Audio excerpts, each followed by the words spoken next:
na po mi dire. So, mamasi na po mi. Mamasi na po mi. Kay karon niagi, hapit yun. Gamay lang jud kulang. As in, ana na lang jud. Disgrasya ta. Disgrasya.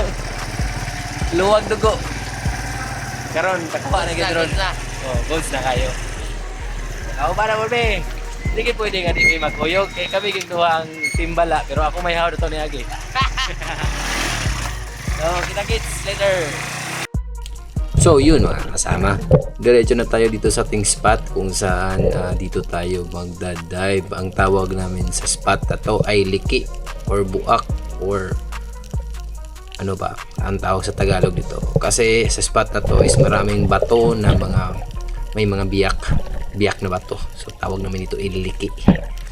So ang spot pala na to is yung madalas dinadive ng aking spearfishing mentor na si Master Ernie Flores Mejias ng San Remigio, Kaputian Island, Garden City of Samar. Legendary na ito na bato kasi marami na siyang nakuha ng mga malalaking isda ito. Kasama na yung pinapangarap ko na biad or dogtooth tuna.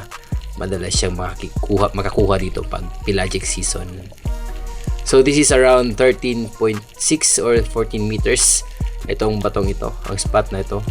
So tingin-tingin muna tayo dahil unang dive pa lang natin sa araw na ito, and masid-masid muna yung movement ng mga isda at kung meron ba.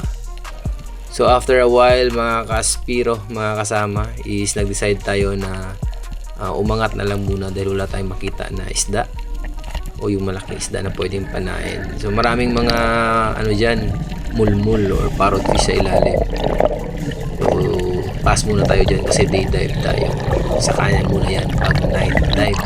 So kung mapapansin yung mga kaspiro at mga kasama, yan, meron tayong buya. Zoom natin. Yan, meron tayong buya dyan. Yung buya na yan is nakatali yan sa isang bato dyan sa mababaw na part. And nakadikit dyan or nakakonect dyan yung ating line papunta sa ating spear gun. Ang spear gun pala natin is although meron niyang reel, is naka breakaway setup. So dyan muna tayo sa buya after mga siguro 6 to 7 minutes of interval, surface interval. So reminder sa mga kasama natin dyan, mga kaspiro, mga kasama, mas mabuti na yung mahaba yung surface interval natin bago tayo mag-dive pabalik doon sa ating spot, para po masigurado natin na sakto yung ating rest. And of course, kailangan natin siguraduhin na komportable tayo sa ating muling pagbaba sa ilalim ng dagat, sa kailaliman ng mundo. So yan na po, shoutout nga pala kay Master Jmar Lirasan. Kasama natin yan nagda-dive. Sa gilid ko lang, siguro mga 50 meters away sa akin, nandyan si Jmar Lirasan. Shoutout kay Master Jmar. So balik tayo sa bato, same strategy po, galing sa mababaw tapos gapang tayo papunta sa bato. And dito is naka-ready na ako para mag-ambush kung meron mang dadaan. So I was really waiting and hoping na may dadaan dito, and na-feel ko na nagpulasan yung mga isda sa ilalim. And sa huli kong pagtingin dito sa right, nandun pala. Pagbalik dun sa left side is nakita ko eto yung isda, isang brassy trevally. Actually tatlo yan sila, pero isa lang yung pinunteriya ko. Yan, waiting to aim. Zoom natin para mas klaro. Medyo malabo kasi yung tubig. Yan, and yun sa pool.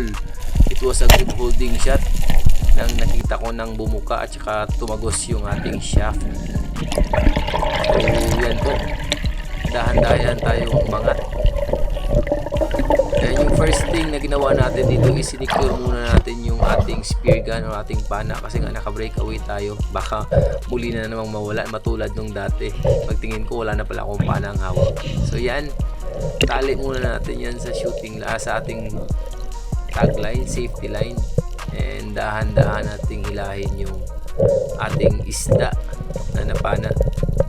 So I am very sure mga master, mga kasama, na good holding shot yung pana natin. So medyo binilisan ko na yung pag-angat at nakita ko nga ayun, pumulupot pa yung shooting line natin dun sa isda.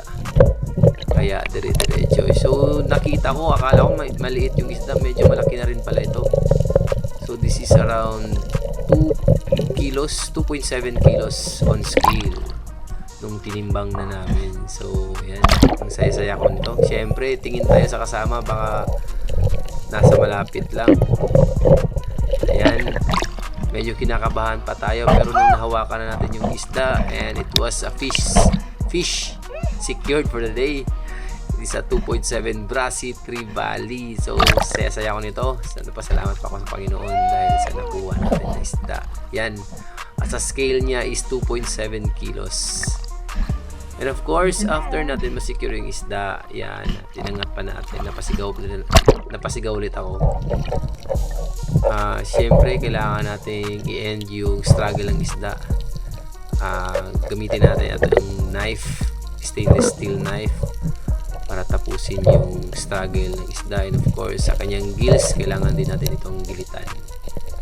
Isang tusok sa ulo at gilit sa gills para na rin lumabas yung mga dugo at manatiling fresh yung ating isda for the rest of the day.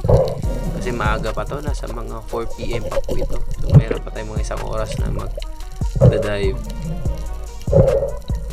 So yan, after po gilitan ng isda, secure natin ito sa ating buoya. Nasa tabing dagat, nasa malapit lang yun. May dala din tayong flashlight, always yan. Kasama yan sa ating safety gears, yung flashlight, pakagabihin tayo. Ang saya-saya ko talaga dito mga kasama, kasi first time ko talaga ito na makahuli ng ganito kalaking Brasi Trevally. Kasi nga medyo kaunti na yung isda dito sa amin sa Island Garden City of Samal.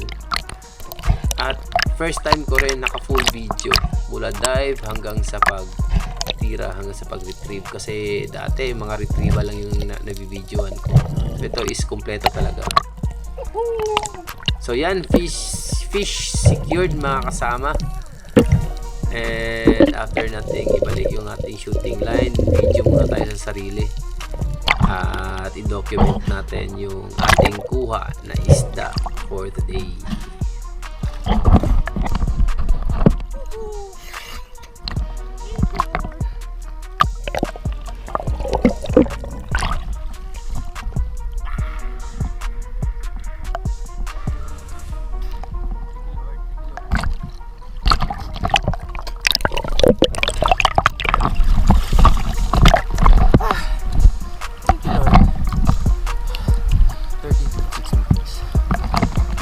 Brasi Trevally, around 2 kilos. Happy na kayo. So yun guys, sa mga gusto ng ganitong video, like, share, and follow lang po sa ating page and of course sa ating profile. Thanks for watching. Cheers. Dive safe. God bless.